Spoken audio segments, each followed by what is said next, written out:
Cool, so we're back to our microwave, and this is for people that, like me, that want to really know what's going on. So it's 2:30. Let me show you this. There's the tray. It is not moving at all. Okay.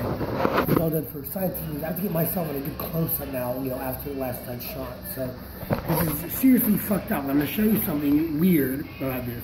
Here is the goddamn microwave.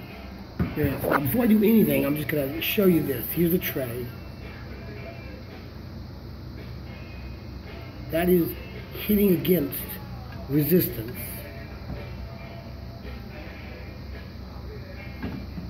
Oh, sorry. See, I pushed it off the plate because it's trying to turn. See, it's hitting resist.